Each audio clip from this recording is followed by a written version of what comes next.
Vasudevaya. Om Namo Bhagavate Vasudevaya. Reading from the 4th canto Śrīmad-Bhagavatam, 7th chapter, text 50. Translation. Lord Viṣṇu replied, Brahma, Lord Śiva and I are the supreme cause of the material manifestation. I am the Supersoul, the self-sufficient witness. But impersonally, there is no difference between Brahma, Lord Śiva and me. Purport by His Divine Grace A.C. Bhaktivedanta Swami Prabhupada. Lord Brahma was born out of the transcendental body of Lord Viṣṇu, and Lord Śiva was born out of the body of Brahma. Lord Viṣṇu therefore is the supreme cause. In the Vedas also it is stated that in the beginning there was only Viṣṇu Narayan. There was no Brahma or Śiva. Similarly, Shankaracharya confirmed this. Narayana para. Narayana, Lord Viṣṇu is the original, and Brahma and Śiva are manifested after creation. Lord Viṣṇu is also ātma-īśvara, the Supersoul in everyone. Under His direction, everything is prompted from within. For example, in the beginning of the Śrīmad-Bhagavatam, it is stated, Tene Brahma Hridaya. He first educated Brahma from within. In Bhagavad Gita, Lord Krishna states, Aham Adiri Devanam. Lord Viṣṇu or Krishna is the origin of all demigods, including Lord Brahma and Lord Śiva. In another place in the Bhagavad Gita, Krishna says, Aham sarvasya prabhava. Everything is generated from me. This includes all the demigods. Similarly, in the Vedanta Sutra, Janma dasya yataha, and in the Upanishads is a statement, Yatavai imani bhutani jayante. Everything is generated from the Lord Viṣṇu. Everything is maintained by Him, and everything is annihilated by His energy. Therefore, by their action and reaction, the energies which come from Him create the cosmic manifestations and also dissolve the whole creation. Thus the Lord is the cause and also the effect. Whatever effect we see is the interaction of His energy. And because the energy is generated from Him, He is both cause and effect. Simultaneously, everything is different and the same. It is said that everything is Brahman. Sarvam kalav idam Brahma. In the highest vision, nothing is beyond Brahman. And therefore, Lord Brahma and Lord Śiva are totally non-different from Him. Om Ajnana Timirandasya Gandana Shalakya Takshran Milatanena Tasmai Shri Gurave Namaha Shri Chaitanya Manovistam Stapitam Yena Bhutale svayam-dṛg Dadati Swapadantikam Vandeham Shri Guru Shri Yutapadakamalam Shri Gurun Vaishnavascha Shri Rupam Sagrajitam Sahajana Raghunatham Vitam Tam Sadevam Sadvetam Savadhutam Parijana Sahitam Krishna Chaitanya Devam Shri Radha Krishna Padan Sahajana Lalita Shri Vishaka Navitamsha Aham Brahma Cha Sarvaścha Jagataḥ kāraṇaṁ param ātmeśvara upadraṣṭā aviśeṣaṇaḥ. So, the significant point here is that Lord Viṣṇu is the cause of Lord Śiva and Lord Brahma's existence. And who is Lord Viṣṇu? Lord Viṣṇu is no one but an expansion of Krishna, or non-different from Krishna. So Krishna is very hard to understand with our limited vision. This is also confirmed by Queen Kunti who says, Namashe Purusham Tvadyam Ishwaram Prakate Param Alaksham Sarva Bhutanam Ante Bahir Avastitham. Queen Kunti says that, my dear Lord, Namashe Purusham Tvadyam, you are the original person who is impossible to comprehend. So Krishna is the original person, the original Purusha, and this original Purusha, when it is necessary to create, he expands into Viṣṇu and Śiva for the purpose of maintenance and later on annihilation. So in this verse, Krishna is specifically saying that he is the cause of this cosmic manifestation. How does this cosmic manifestation come into existence? This is also explained in the śrī-bhagavān that when it is time for creation, Krishna lets loose the Mahatattva. And when the Mahatattva is let loose, Krishna, in his first Purusha incarnation of Mahaviṣṇu, expands. And when in the first Purusha incarnation of Mahaviṣṇu, Krishna breathes out innumerable universes. And then he further expands in his second Purusha incarnation as Garbhodaksha Viṣṇu and maintains these universes. And then he again expands as the third Purusha incarnation, namely the Śrīla Viṣṇu, and enters into the atom of every entity and maintains it thereby. Garbhodaksha Viṣṇu is maintaining the universes, and Śrīla Viṣṇu is maintaining all the individuals in the form of Paramatma. So this cosmic manifestation has not come into existence independent of Krishna.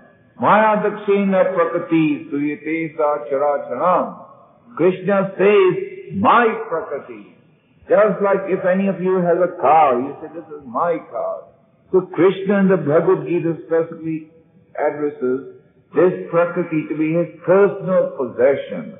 So this verse once again states that this cosmic manifestation is the cause of Lord Viṣṇu's creation. So the point that we are trying to make is that this cosmic manifestation is created by the personality of Godhead. Similarly, Krishna expands in many other forms. There are innumerable incarnations of the personality of Godhead. Lord Chaitanya Mahaprabhu said, just like the waves in an ocean can never be counted, the incarnations of the Lord can never be counted. So, the great sages have divided them into 6 broad categories. So the first incarnation, that is the Viṣṇu incarnation to create, is called the Purusha avatar. The different avatars. Now, from the navel of Garbhodaksha Viṣṇu, they stem the lotus flower, and on the top of the lotus flower, Brahmā is born. And on the stem of the lotus flower, there are 14 sanctuary systems. The Brahmā, because he had performed a lot of pious service, he had performed pious service in the form of severe austerity, he was rewarded with the opportunity to create this universe. So Brahmā takes his birth on the top of Garbhodaksha Viṣṇu's navel, and then when it is necessary to annihilate this universe, then the Lord expands into another type of Guna avatar known as Lord Śiva, and Lord Śiva does the annihilation or devastation. For the people who think, especially from India, who think that Lord Śiva and Lord Krishna are on the same platform. But the Shastras explain that Lord Śiva, though he is the greatest Vaishnava, he is not on the same platform as Krishna, but he is very close to Krishna. And the example given is of yogurt and milk. Yogurt is a byproduct of milk, but still yogurt cannot perform the same function as milk. Similarly, Lord Śiva is a result of Krishna's expansion, but Lord Śiva cannot perform the same duties, spiritual tasks as Lord Krishna can. Therefore, Lord Śiva himself tells Parvati in the Shiv Purana that one should worship Narayan. The Lord Shiva is very close to Krishna. Just like yogurt is quite similar to milk. But at the same time, yogurt cannot perform the function of the milk. But the milk can be turned any time into yogurt.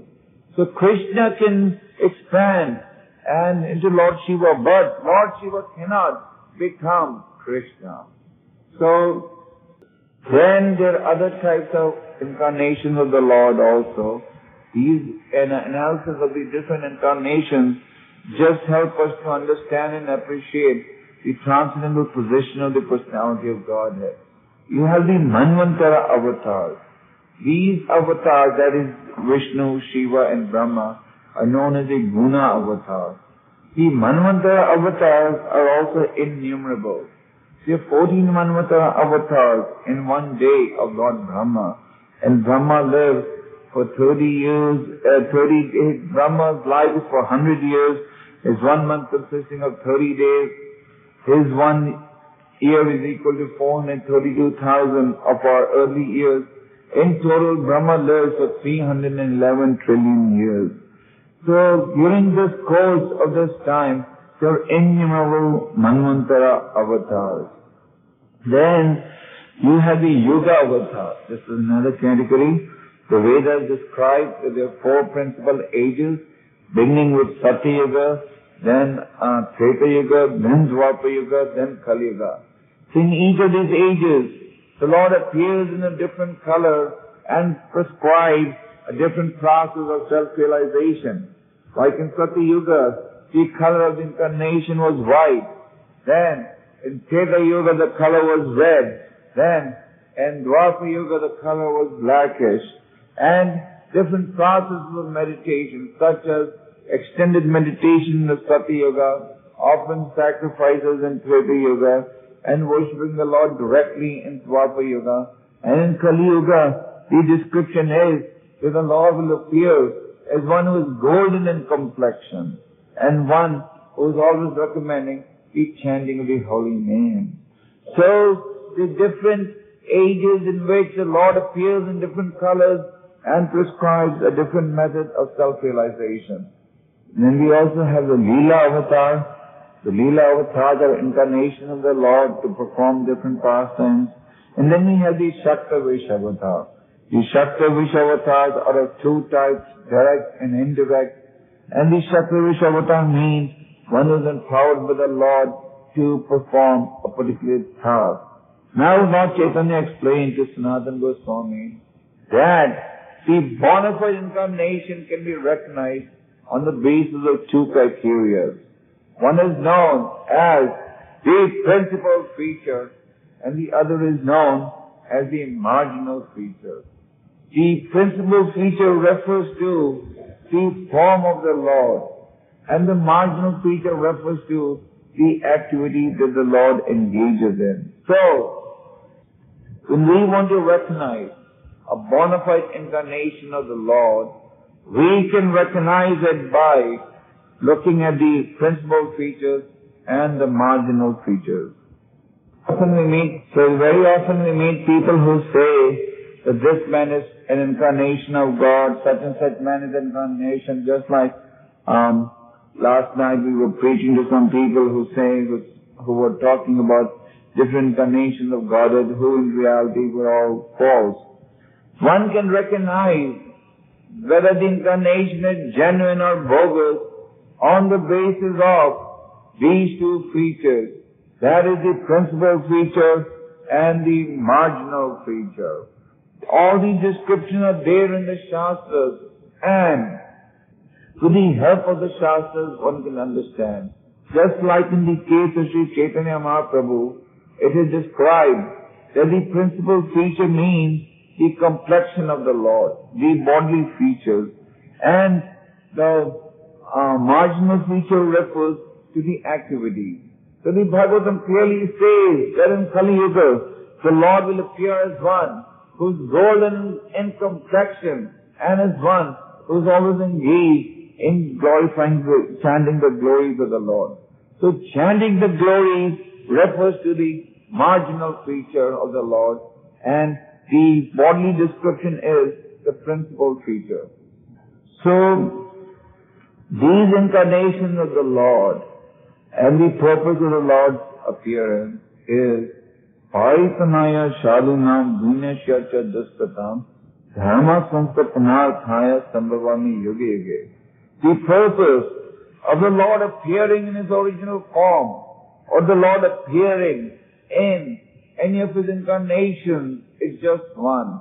That is, to somehow or the other elevate the conditioned entity so that he can be brought to the platform where he can begin to cultivate his relationship with the personality of Godhead. So these scriptures, such as the Bhagavad Gita, the Śrīmad Bhagavatam, they have a purpose, and that is to remind the individual of his constitutional position and encourage him to try and progress on the path back to Godhead.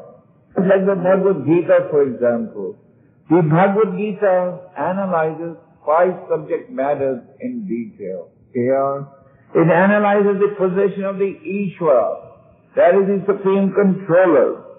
It analyzes the position of the Jiva, that is the individual soul. It analyzes the position of the Prakriti, that is its material nature. It analyzes the position of time, eternal time, kala. And then it analyzes the position of karma. Now, of these 5, that is the Ishvara, the Jiva, the Prakriti, kala, and karma, Krishna says that 4 are eternal and 1 is not eternal. That is, the Supreme Lord, the Jiva, the Prakriti, and kala are described to be eternal, whereas the karma is not eternal. That is temporary, because that karma can change at any time. The Lord is eternal, that is the Ishvara. And then the Prakriti, that is the inferior energy of the Lord, consists of this material nature and of the individual. The individual is Jiva, is eternal. Now somebody may argue that this Prakriti cannot be eternal because the Prakriti is annihilated.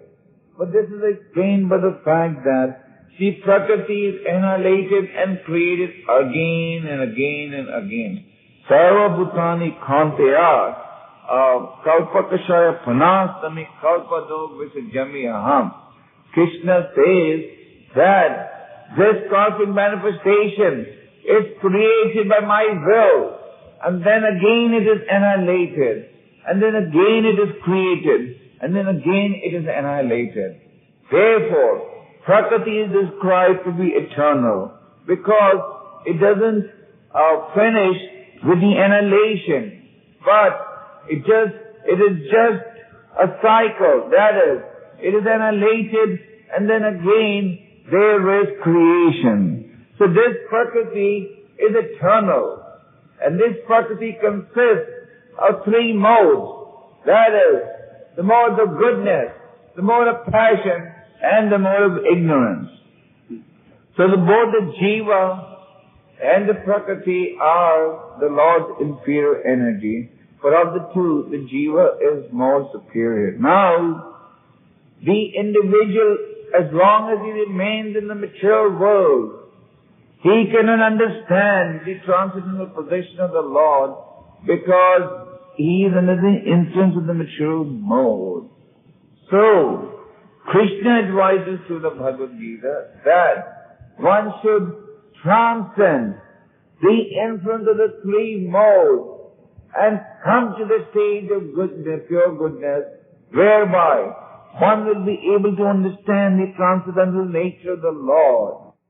The individuals, as long as they are in the material mode, they are engaged in performing a variety of sins. Even if one comes to the mode of goodness, then one may perform good deeds. But even the performance of these good deeds cannot guarantee one the ticket, that is the entrance into the kingdom of God. To enter into the kingdom of God, it is a must that one come to the state of pure goodness. So karma is not described to be eternal. We have proved that the Ishvara is eternal, the Jiva is eternal, and the Prakriti is eternal, and time is eternal. But karma is not eternal. Why? Because if one utilizes this material facility that one has, such as this human body, and this material energy, including the different ingredients and of the consisting of the three modes, if one utilizes all this properly, then he can change the nature of his karma. Karma, vikarma, akarma. These are analyzed in the Śrī-bhagavān. That is, if one utilizes these facilities properly, then one can serve the personality of Godhead and convert the karma into akarma. Akarma are those activities which do not bind one to this material world. Vikarma, those activities which endanger the living entity too. That is, they make him perform activities which are called prohibitive activities. That is, activities which are against the regulative principles of religion. And by performing vikarmic activities, the individual just digs his own grave. And karmic activities are those when the individual follows the karma-kanda portion of the Vedas, and by following this, he is again promoted, where again the opportunity to develop Krishna consciousness is presented. These so-called scientists and scholars who are pretending to be very educated, they are actually just performing weak karmic activities, and they are speculating on the nature of the absolute truth. Krishna, in this verse in the discussion, and in numerous other places, ahaṁ sarvasya prabhavo, he has clearly established that he is the cause of all causes. This material universe has come into existence due to him. Still, they will deny the existence of the Lord and that the Lord is the cause of all causes. There has to be a brain behind this creation. For example, when we talk about the existence of different universes which are emanating from the poles of the Lord's body and how the Lord is maintaining each of them, the materialists just laugh at it saying, this must be joke or this is imaginary. But how can this be? Why is this not possible? In the material world also you can see that there are several planes flying in the sky at any one time.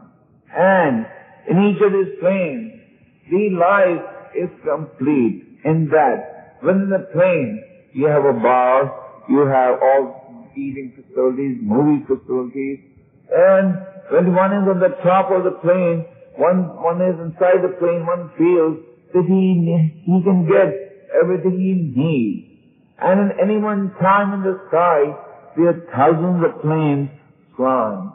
So, if the materialist can create a system by which there are so many planes flying at any one time in this one universe, why can't Krishna create and maintain thousands of universes? So it is not that life is coming from matter. Rather, matter is coming from life. Just like the case of water. The scientists say that water is a result of a combination of hydrogen and oxygen. So if that is the case, then where was the oxygen and the hydrogen to create these vast oceans of water? To create these vast oceans of water, one would have needed a lot of oxygen and hydrogen. For example, from the lemon trees, you get a lemon. And from the lemon, you get this citric acid and these, and the oxygen and the hydrogen. So the thing is that actually everything is coming from the Lord. And that is the proper understanding. And the understanding that this cosmic creation is independent of the Lord is very foolish understanding. That is limited understanding. Just like a young child. A young child may be used to seeing carriages being drawn by horses or individuals. But when he sees a car, he may be surprised. But because the car is not being pulled by some horses or individuals or any carriages, but a more adult, a more educated man knows that the car is moving automatically because there is an engineering mechanism within the car and the motor is making the car move. So the proper conclusion is that the Lord is the cause of all causes. The Lord is the cause of this creation. The Lord, through His expansion, is maintaining it, and the Lord will also annihilate it.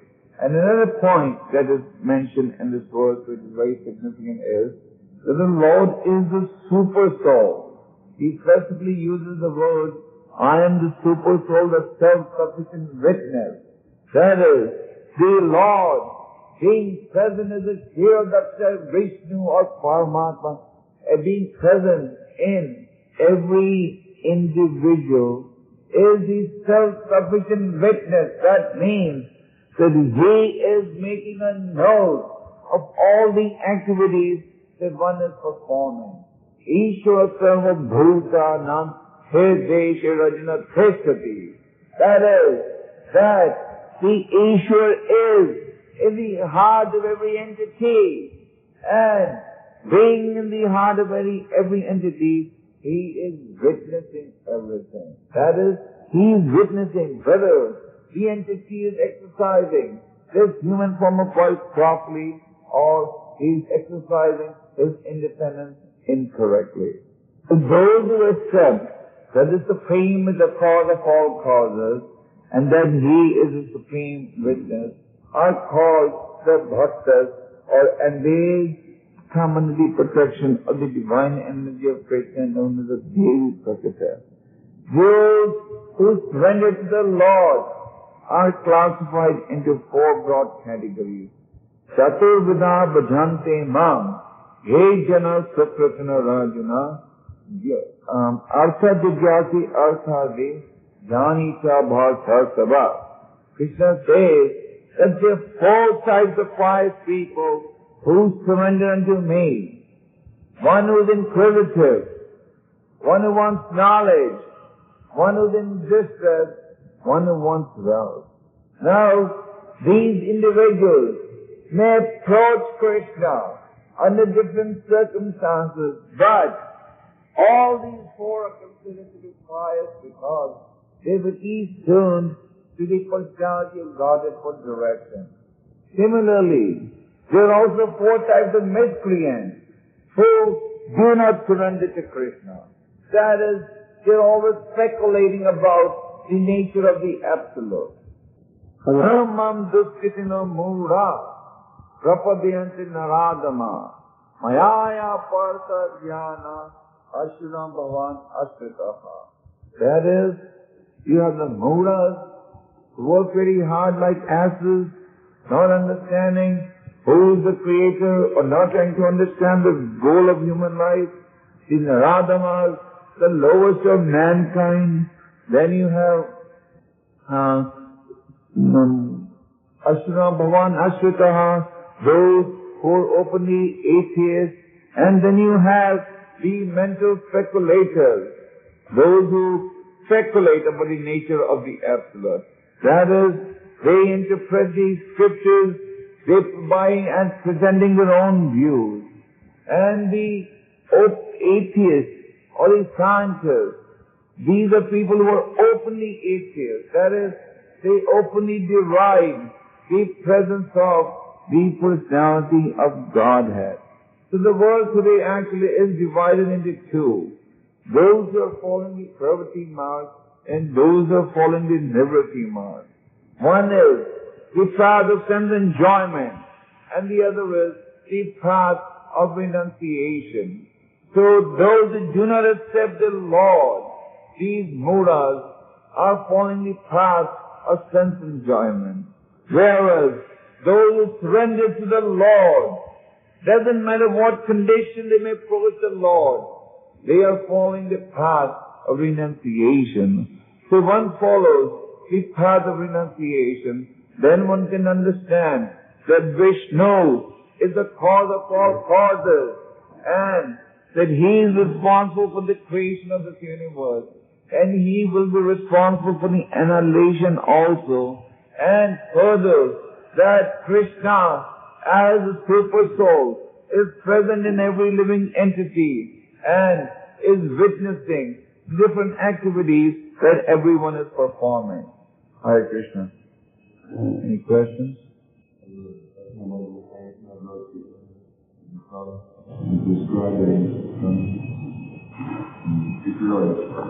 Often described as this coming one to the deal of Christ. But what about the other is also to the mood of what? So it is also described in Kali Yuga, the Lord is going to come at the end of Kali Yuga as Kalki and destroy everyone. What about the other? The all the scholars say mercy and error. The other Kali Yugas? You mean after this annihilation will take place and again there will be creation, and that you mean? And 1,000 idols in one vehicle. Yeah. 1,000 very good. So what is another comes to number one? Well, the same cycle keeps on repeating itself in different parts, you follow? Just like Krishna is always appearing. So Lord Chaitanya is also always appearing in different parts and at different times. Just like Krishna, just like the sun, it never sets. So the Lord, just like there's some people who may say that the Krishna is not present. So Krishna is dead or something, but Krishna is not dead, he's just performing his transcendental pastime in some other parts of his creation. But other people say movement of Lord Chaitanya is present everywhere. Yes, the movement of Lord Chaitanya is everywhere, wherever the Lord appears. The Lord is trying to save the people in all the planets. Even the hellish planets, He sends Narada Muni. As I said, there are two types of śarvaś avatars, direct and indirect. So Narada Muni is the śarvaś avatar, and the śarvaś avatar is traveling even to the hellish planets to try and save the conditioned souls. I think I read that in Kali Yuga there may be like two incarnations of two different colors. One yellow and one black, I think. Well, Kalki is going to come. In Kali Yuga there are two incarnations. You had Lord Chaitanya, and then you have Kalki. So if Lord Chaitanya does not appear, then it's simply Kalki. Yes, but Lord Chaitanya has already appeared. Yeah, but like Ghosh Thakur said, it would not be of this particular Kali Yuga, the one we are in now, but another one. Yeah. But we only know the information that is there in the scriptures, but at the same time we all know that the Lord and His incarnation, they're always appearing in some part of the creation or the other. Just like the pure devotee of the Lord.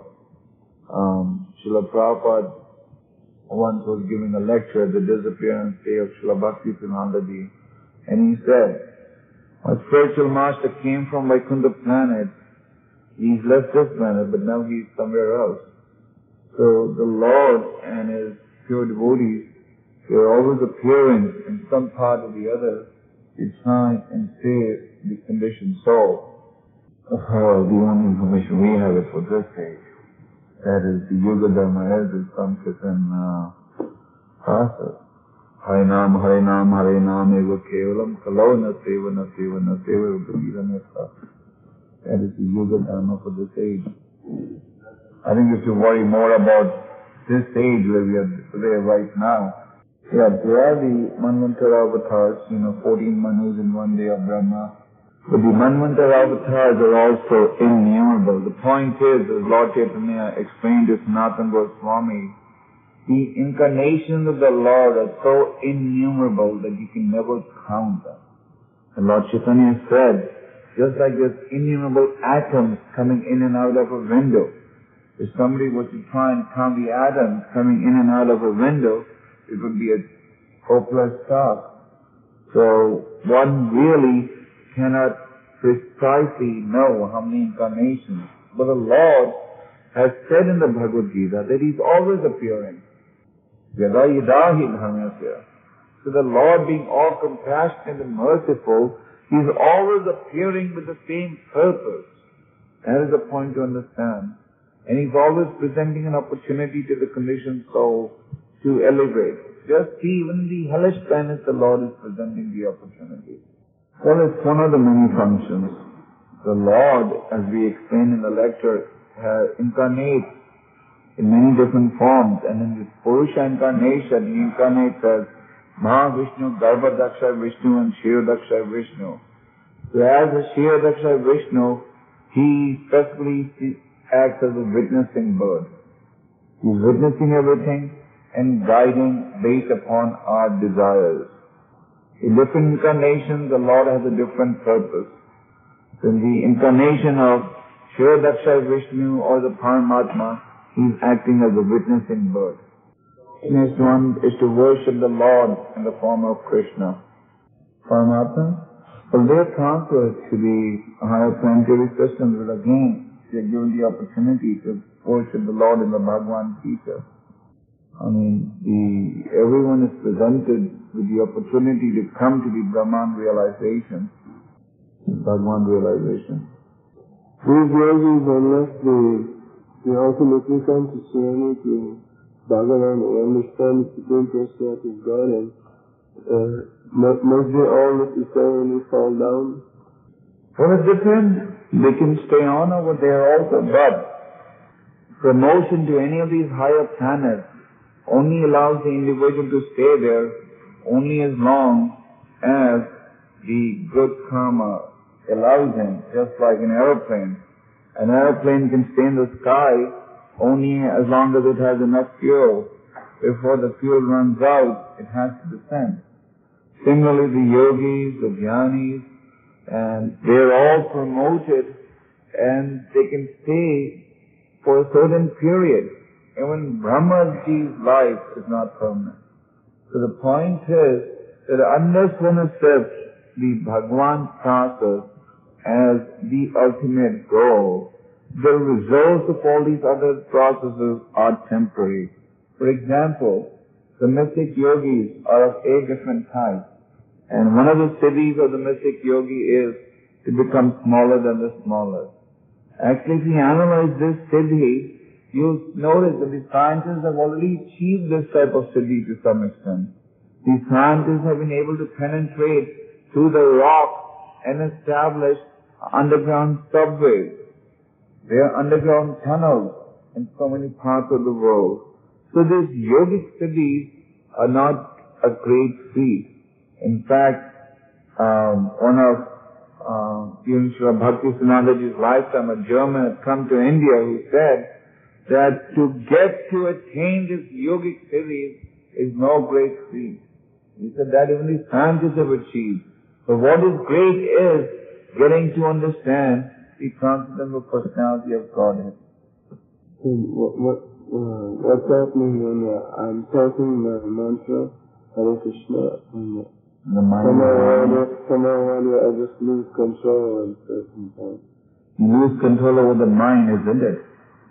Monkla controls through mantra, n'est-ce? So therefore, it is recommended, don't worry about the mind. Just chant and hear, and that you can never lose control over. Hare Krishna. Then I go and appeal to the Supreme Court. The Supreme Court then reduces the fine from $10,000 to $1. Now the $1 is still a fine, but the fine has been reduced. You follow? So just like that, when an individual takes a devotional service, It is not that the sinful reaction will not be felt, but the sinful reaction is grossly minimized. Just like the $10,000 punishment is reduced to a fine of $1 by the Supreme Court. So Krishna is the highest authority. So by the laws of nature, there is a certain amount of sinful reaction that we have to experience when we take birth. When we take birth with our quota of happiness and our quota of distress. But when we come under the protection of Krishna, then he reduces the quota of distress. It's not that there is no quota, but the quota is reduced. As long as you are following the laws of the government, you're paying your income tax properly, you're paying your parking tickets, paying your water tax, everything, the government's not going to bother you. But the moment you start deviating, the government's going to start bothering you. So, just like Krishna said, Deviesha guna mama maya durateya. He says, this material energy of mind consisting of the three modes is very difficult to overcome. But, mamevame prapadayante mayametam sarantite. But the moment you surrender to me, I will protect you. You follow? So, when we deviate from Krishna, then we are not completely under his protection.